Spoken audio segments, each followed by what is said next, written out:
I can record. Okay, perfect. Perfect. It just didn't show up on my little toolbar. So welcome everybody to the ARC of Whatcom County and this Parent Coalition workshop on planning for adulthood and thinking about legal and financial steps that we can take and things we can put in place to help create the dream, the future that we want for our children. And so, yeah, when I think about this, as I shared in the chat, I have a 31-year-old who has a developmental disability, and I'm their almost full-time caregiver.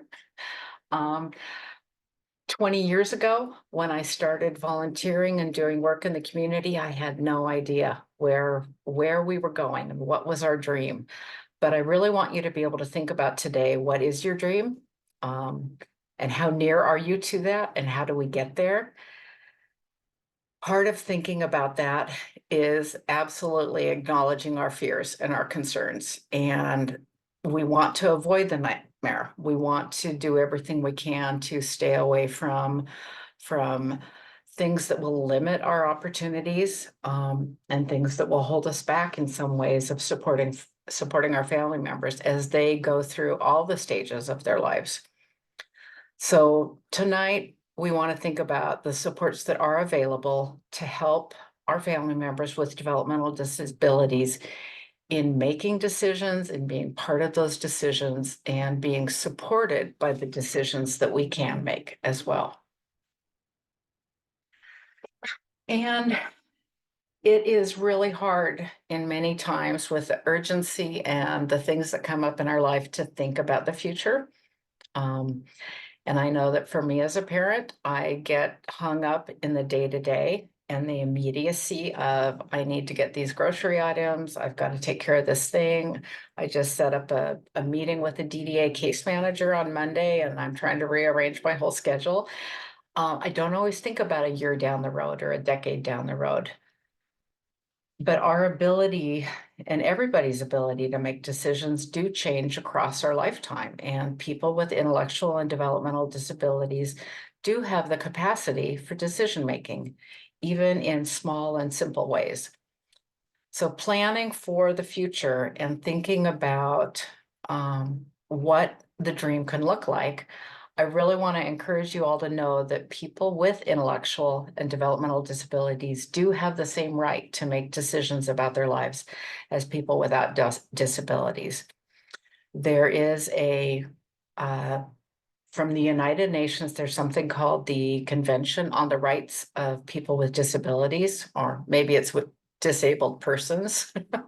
And part of that convention, which is a treaty that's respected around the world, talks about the fact that people with intellectual and developmental disabilities have the right and they have the capacity to participate in decision making. And we all do that in different ways with support, but I want us to understand and recognize the right to make decisions. And most people with intellectual and developmental disabilities are making day-to-day decisions on their own without supports. And this is almost exactly to the letter what I ended up writing on a report that I made to the court for my own guardianship of my family member. And it was saying, yes, that they are deciding what they eat and when they eat and what they wear and where they want to go, who they want to talk with and who they want to spend time with, and even when they want to sleep. So that is, as much as they're not making decisions on, where to invest their dollars in the stock market or some other big financial decisions, they're making decisions about their life in ways that are meaningful to them. A big part about decision making is that we get better as we practice decision making. Even if you have a 31-year-old or somebody who's even older, still you can have opportunities where people practice decision making. And we all make small decisions and can build up to bigger and deeper and stronger decisions as we move through our lives. And we also recognize that as people do get older, they may lose the ability to make decisions as well as they used to. We do know that there are folks with Down syndrome who are more at risk to develop dementia and Alzheimer's. Um, and so that's a concern to think about, and that may seem like a long ways off for you, and that's okay. That's great. But also planning for that and thinking about how do we as a family continue to communicate with one another and provide support for one another in helping folks to make decisions. People with intellectual and developmental disabilities and their families can really plan for some of these changes, and so that decisions can be made even during a crisis, or especially being prepared for uncertainty. There are some simple and easy ways to help somebody with making decisions and to support them in those. And some of that can look like substitute decision making, making a decision on somebody's behalf rather than with them. So representative payee is one of those. And that is somebody who is assigned by Social Security Administration to receive supplemental security income on behalf of a person with a disability and help to decide how those dollars are going to uh, support somebody in, uh, particularly with food and shelter. That's where Social Security wants those dollars to go. So that's part of the piece with representative payee. And power of attorney is also, again, a very specific and somewhat limited way to support somebody in making decision making. There's some other deeper or more intense kind of processes and programs set up to help with decision making that include person-centered planning. And that is a process actually that DDA has some facilitators who are available who help in looking at some of these important decisions or big decisions. Maybe has to do with housing, or maybe it has to do with employment and vocational decision making. Having somebody to facilitate that and help a family talk through options and worries and excitement, so everyone has an opportunity to be heard, and to focus on the person who that decision will most impact. So person-centered planning can be a really nice way to work on some of those more challenging decisions. There are also some decision-making supports that are available, and we have access to some of those here. It's just some interesting formats of thinking about folks being able to look through a few lists of things and say, these are things that I want to decide on my own, what I wear and where I go, but here's areas where I want support in my decision making, for instance, with employment or with housing concerns. So somebody with an intellectual developmental disability can, again, make that decision and choose, where do I want support? What feels scary and concerning for me? And that really goes beyond even folks with developmental disabilities. Anybody in their life who can have a health concern may want to pull in their spouse or siblings or even their parents and have an opportunity to talk about what is a big concern in their life and have support in making that decision and have support in going through that. So decision-making supports aren't just only limited to people with intellectual and developmental disabilities. The more deeper or more impactful decision-making, legal decision-making is in place of, say, a full guardianship or conservatorship, or what could be a limited guardianship or conservatorship. I am full guardian and conservator for my 31-year-old. And I can certainly tell you 20 years ago, I had no idea that that's where we were going to get. And part of that process for us to make the decision was working with an attorney and going through that process of having a court visitor who spoke with my son about what that meant and spoke with us, and then a judge who was able to look at medical information as well as a report from the court visitor to determine how should we make decisions together as family, and how could my son be supported in that. So supported decision making is, yeah, as I shared earlier, it's just like any person, even without a disability. Sometimes people and our family members with intellectual and developmental disabilities do need support to make decisions. And I just noticed I left a space out between making decisions. It's a whole new word. Uh, so supported decision making, as I shared, there's some ways that we can do things to help. It may be that we have a facilitator who helps with some of that decision making, and they may be able to explain options really well to somebody where we as a parent may have some concerns or feel too emotional about some sort of discussion. And so having somebody else explain some of the options and talk about what is good or bad, what are the consequences of making that choice or of not making that choice. And our family members may often need help understanding information from doctors and medical providers, even from residential providers or employers, information that other folks are telling them.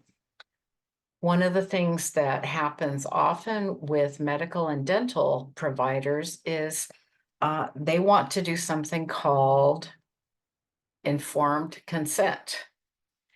And regardless if there's a representative payee or a guardian or conservatorship, or some sort of power of attorney, most medical providers want to make sure that the person that they're serving, that they're providing care for, understand the consequences of a medical treatment or a dental treatment.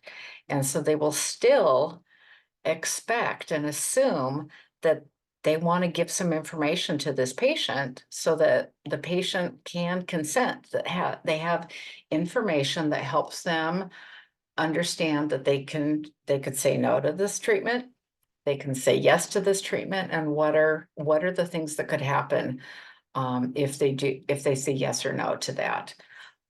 We actually ran into this recently. And I thought it was really annoying and irritating that a dentist really wanted to get informed consent about a dental treatment for my son. And it took about 40 minutes of negotiating to talk about the whole thing. So in the meantime, we lost out on 40 minutes of what could have been dental care. But that dentist really wanted my son to understand what he was saying yes to or no to. So informed consent, regardless, as I said, regardless of whether or not there's an existing guardianship or power of attorney, um, understanding and knowing that healthcare providers want to do some level of informed consent can be really helpful for you. The other part of decision making and working on supported decision making is how well you know your family member, and thinking about they may need assistance communicating out what they want people to understand about them, and how they want things to go, whether or not that's, with, like I said, a medical or a dental procedure or some other situation. So being able to be an advocate in that manner and understanding and knowing your family member helps you or others to be able to communicate what that person with intellectual developmental disabilities is trying to communicate. And in getting some of that information in and out, it can really help that person in making their own decision, then being able to express that however they can to you and hopefully to others.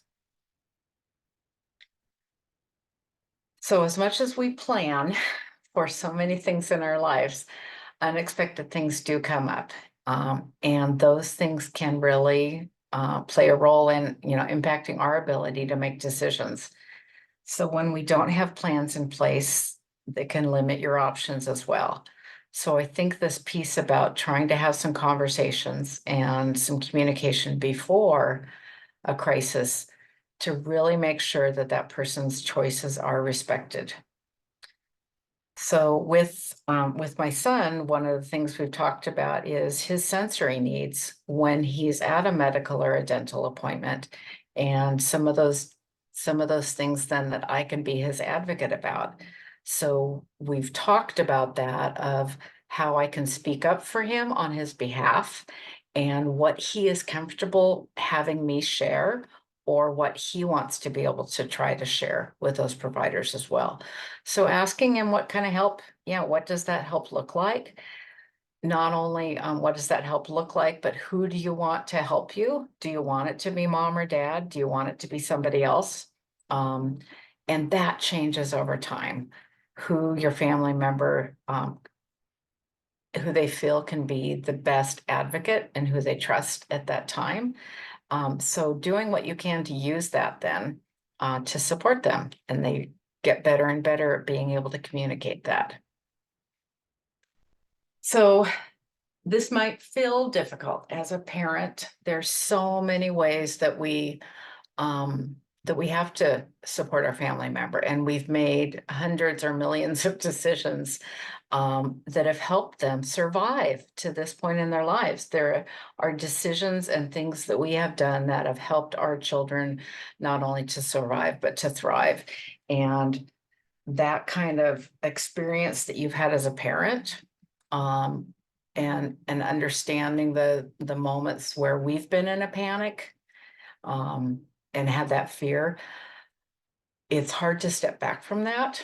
And I want all of you to be able to have some ways that you think about what am I doing then so that my family member can make some small day-to-day decisions. What to wear, maybe not what to eat with allergies and those sorts of things, or what to do within some limitations of safety, that you put out some parameters to say, hey, we could go to the zoo or we could go to the flight museum, but we're not going to run on I-5. um, so being able to communicate that repeatedly. It may need to be repeated over and over again. So thinking about what are the consequences, what are the good or the bad things that can happen for every one of those choices that your family member may make. One of the other things with some of these daily decisions is even to talk about the steps that somebody took to make a decision, or describing and modeling for yourself or for them how you've made decisions. It might even be about, yeah, you open the refrigerator and you discover that lettuce isn't good, so we're not making that salad tonight.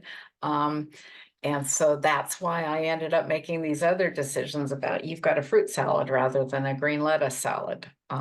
So sharing some of the decision process that you make and then exploring some of that with your family member.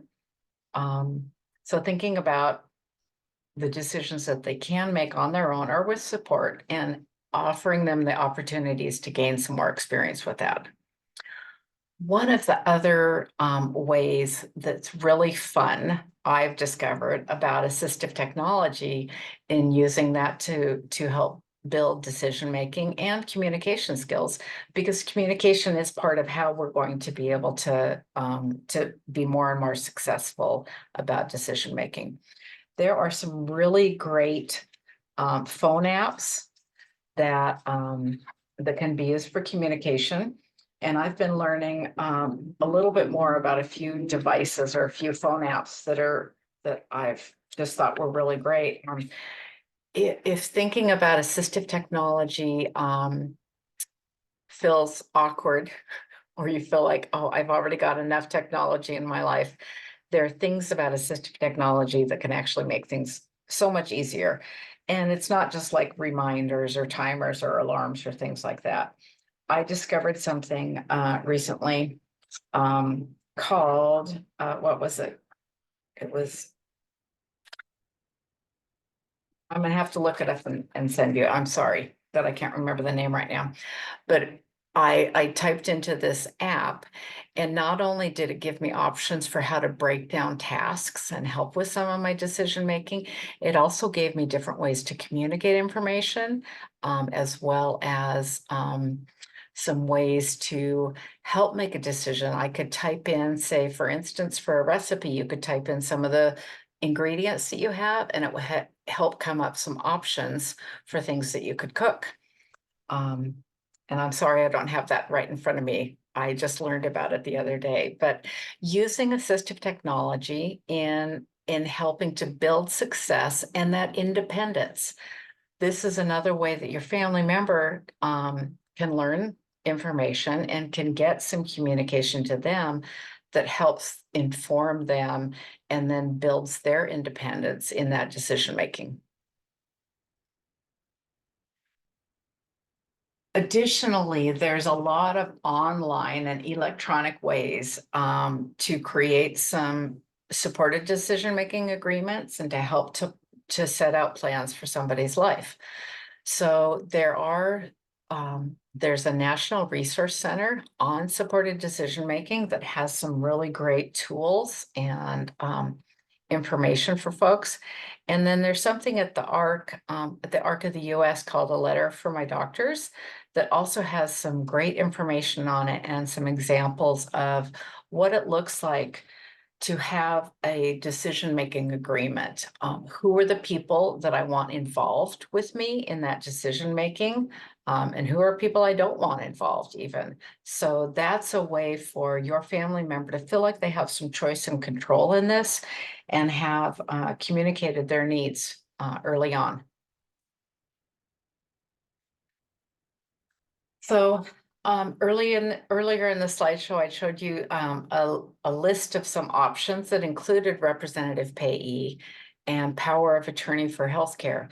These are ways that we may speak up for somebody and do substitute decision making, that a person is needed absolutely to be able to make a decision on behalf of somebody else, because their ability to make that decision on their own or at that moment can be impacted. And so this is a way of understanding your family member and in general what they would want in certain circumstances, and then being able to make that decision on their behalf. It doesn't mean that you've consulted with them and spent time with them about that decision particular. So an example being with representative payee, I just make that decision for my son that the dollars that he receives are going to go towards room and board. And if they didn't go towards room and board, or if they didn't support him in those ways, he would end up in yeah, a not very healthy situation. So that's how I am doing substitute decision making for him, knowing that he would rather be under a roof and well fed than not. So power of attorney is another way to do some substitute decision making on behalf of somebody. And this happens for people of all ages. You might hear about it happening for somebody as they're getting older, somebody who's had a stroke and has difficulty communicating. So power of attorney for healthcare helps to put somebody else in place so that you can assist them in that decision making by letting other healthcare providers or folks know what you know about them and what their preferences and their needs are. And there we go. So that representative payee is something through the federal government that the Social Security Administration appoints, usually a person, but sometimes an organization, to manage the supplemental security income or other Social Security benefits on their behalf. And as I shared, the representative payee, those dollars, particularly for SSI, supplemental security income, are intended to support the food and shelter of the person who's receiving those dollars. And Social Security has made somebody eligible and recognized that they are not able to work at all or make enough money to be able to care for themselves. And so that's where a representative payee then is appointed to support them in making sure that that person does have food and shelter. So we make this, that's a substitute decision-making kind of role. And power of attorney can also be limited as well and doesn't necessarily take over all the other decision-making or the rights of a person to make decisions. Power of attorney can be very limited if you'd like, or it can be really broad. And power of attorney can exist for healthcare and for the person. And it can also, you can have power of attorney for finances and for the estate.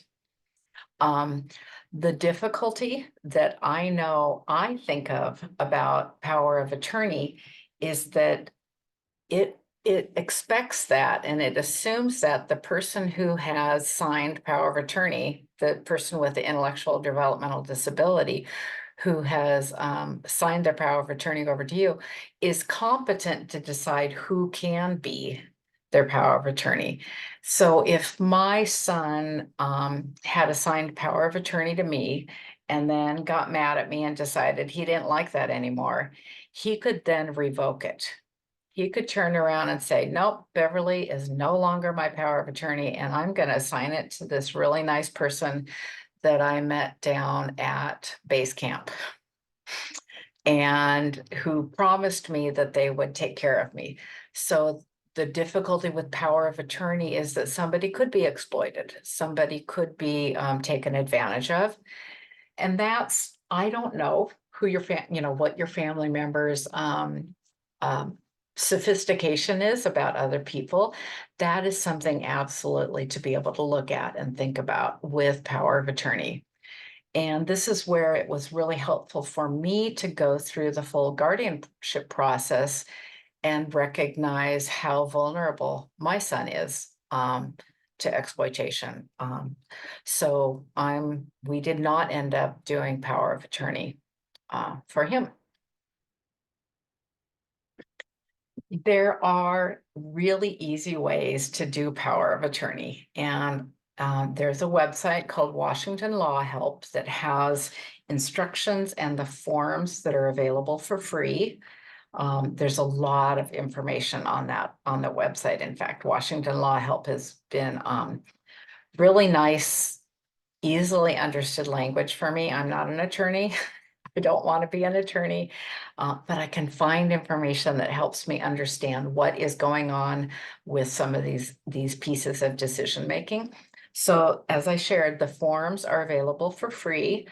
The piece, if you do consider power of attorney, the piece to know about that is that the forms need to be signed in front of a notary public. And so this is somebody who wants to make sure that the people who are signing the forms actually are who they say they are. So I couldn't just go in and sign a power of attorney form and make it look like I just got power of attorney over Bill Gates and I could control all his money then. They would need to know, they would need that other person who said they were Bill Gates to be there and to show identification, etc. So the power of attorney piece means that you and the person that you'd like power of attorney over do need to go to a notary public to sign those forms in person with them. Most of us have notary publics who are available through the bank or credit union that we use, and that's free generally that is free for people who have money in that financial institution. So that doesn't have to feel like you need to go to an attorney or you need to spend any money. So that process, means then that the notary public would talk with you, would check your identification and spend a few minutes filling out the paperwork for that. So the most impactful or deepest level of looking at decision making on behalf of somebody is to look at guardianship and conservatorship.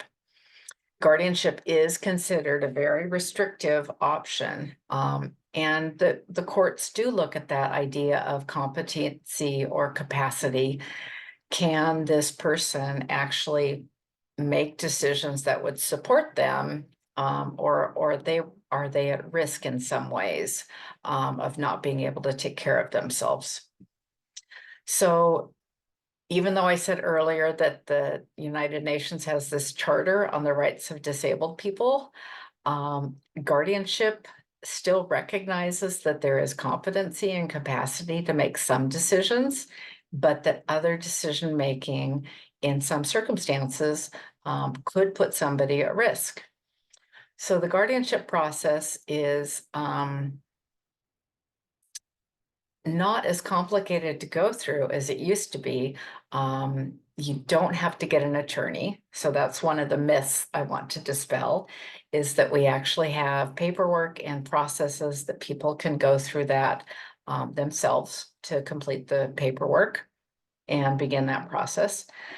But not everybody with an intellectual or developmental disability does need a guardian. So that is one of the myths about that. And there are people in Washington state and throughout the US who actually have fought back against guardianships, and the court has looked at their competency and capacity to make decisions and to communicate those decisions, and has granted them their rights back to them. So it's not always true that everybody does need a guardian. Oh, and see, there we go. I talk about the thing and get to the next screen. So yeah, so you do have to go to court, and a judge is the person who is going to look at information from the medical provider and from other sources to determine whether or not there will be a guardian.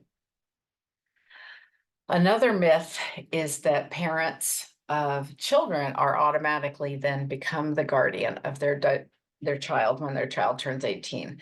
And that is not an automatic thing here in Washington state or anywhere that I know of. Any guardianship and conservatorship do require that we go to court and get some sort of court order, no matter what a person's disability is or how that disability actually impacts them. So there is a legal process for that. It's just not automatic. Another myth that we know of is that individuals who've been appointed a guardian over a minor child will then remain that guardian when the child becomes an adult. So some folks who maybe have had a child through foster care and become guardian, or through some other situations, we've been able to, as parents, make decisions for minor children. And so that is not true, that when somebody becomes an adult, then we do have to go through this process with the court to get a court order to be able to have that kind of decision-making power in somebody else's life. So that process does need to happen again when a child becomes an adult. Another myth is that parents need guardianship once their child becomes an adult in order to access school records, medical, legal, other records. And again, that's not true. Any adult with intellectual developmental disability can sign a release of information or some other authorization form that will allow their parents or other people who support them to access some or all of their educational records, medical records, and other records. Many schools have a form that students can request to be able to put this in place. And I know that I've heard parents who've really worried about their child as they turn 18, that their child might decide to sign forms and say, okay, I'm done with school. I'm not going to go through a transition program. I'm going to exit the school. And so as parents, we want to be able to continue to be involved in the decision-making around their education. So before you get to the age of 18, asking your child to sign a release of information or some other authorization forms can give you the legal and privacy, permission to be able to access those records. And I know that I've actually done this with my adult child who is not disabled, that in order to be involved in making uh, getting information about prescriptions, managing and coordinating appointments, and finding out about their insurance and health benefits, I have a release of information that I can use and I can ask or remind a staff person about when I'm calling, so that I can help facilitate my family member getting the medical care that they deserve. So there are some other ways to go about this rather than having guardianship. So yes, many medical providers have some sort of form that your family member could sign, and that will again allow you to be able to be involved in some of that in the same way that you would with guardianship. So another myth, and we talked about this a little bit earlier, is that you need guardianship once your child becomes an adult, in order even to attend IEP meetings or other meetings related. So that is not required. Um, as your family member does turn 18, your family member then does become an adult and has rights to make decisions. But parents still get to receive the same sort of notices that a student would get. So you should still get an invitation to school meetings. You should still get written notice anytime the school wants to change any of the services or decline or refuse to change children's services. So you still have an opportunity to understand and know what is going on with somebody's education, even without having that release of information. So those notices are going to help keep you informed about what's going on, about when other meetings are, what else may be happening. Um, and you can get more information than with your child's permission.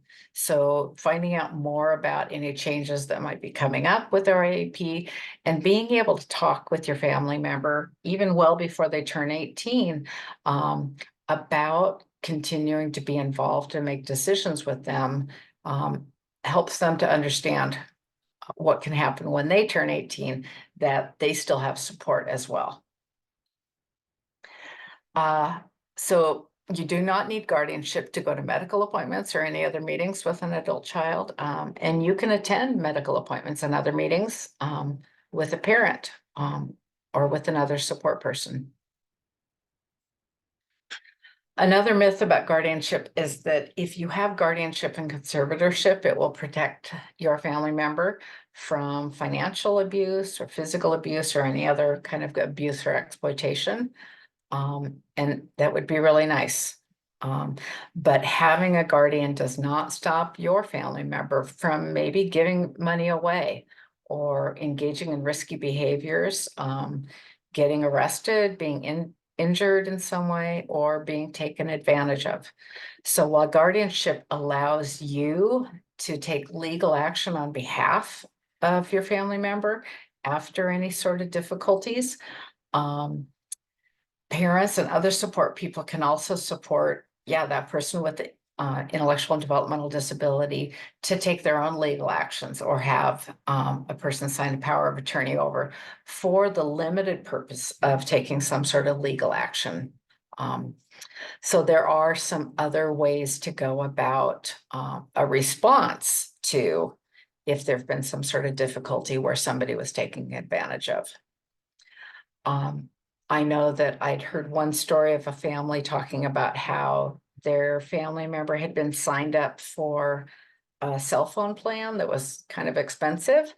And as power of attorney, they were able to go back to the company and state that their family member could not sign over that business contract. That is power of attorney. The parents had the right to say that contract was null and void. So you don't have to have a guardian in order to be able to have a response in situations where something difficult has happened. And one of the best ways to help prevent most people with intellectual and developmental disabilities from being taken advantage of is to educate them, to communicate as often as you can about safe choices, about healthy relationships, and recognizing situations that may be difficult or put them at risk. I'm going to stop sharing just for a minute and look around at people's faces. Am I going too fast or is this good? I like to check in. Okay, great. Well, thanks for listening to me. I will go back to the talking. So, if you are to become, in one of these ways, a supporter for somebody as an advocate, as a representative payee or guardian or conservator, you have some responsibilities to the government or to some officials. As a representative payee, you do need to report back to the Social Security Administration. They want to make sure that the dollars that are going to your son or daughter really do help to assist them in making sure that they have food and shelter. That's the key basis for that. And as a guardian or conservator, that you do need to report back on a regular basis to the Superior Court, and in this case, Whatcom Superior Court, or the county that Superior Court that you may have a guardianship in. You might be from Skagit or Island or another county, and have to report back to the Superior Court in that county. So the reporting can be fairly simple, and it can feel really complex. And I appreciate it because it does keep me on my toes, and I've tried not to make it more complicated than I need to. And I can give you some clues about how to make it easier on yourself. So if this is your job, whoops, sorry, if this is your job, I think I lost some of my, yeah, I did. I lost some of my information there. My apologies. If this is your job, is to be representative payee or to be a guardian and conservator, we want to be able to help you with filling out some of that paperwork and understanding what your reporting requirements are. The best thing that I can do for all of you is to let you see what that reporting looks like in the first place, so that you can keep track of the dollars in the easiest and most simple way possible, to make it easy on yourself. And for the first couple of months I was guardian, I was keeping every receipt of all the groceries I bought. And then I realized nobody cared. They didn't want to look at that. And recognize that Social Security and the Whatcom County Superior Court asked me, how much did I spend on room and board? And they just have that category, and you just put in the total. So I charge a basic amount of room and board every month to my son, and keep that so it's just really simple and easy. And at the end of the year, if anybody asked me and said, how much money did they pay for room and board? I can tell you exactly, because I just made it really easy. If I tried to calculate rent and utilities and internet and, whether or not they had the expensive orange juice or whatever those other costs may be, that is making it too complicated. And the court and um, the Social Security Administration aren't worried about that. They don't want to know the little tiny details. They want to know, are they safe? Are they well cared for? Are the dollars being used to make sure that they have a safe place to be, and that they get food, that they get fed? So I really encourage you to know what system you have to report back into in order to make it easy on yourself for the record keeping. So I would love to ask if people have some questions and open this up to looking more at more details around being a representative payee, being a guardian or a conservator, and I'm going to hit the record button. And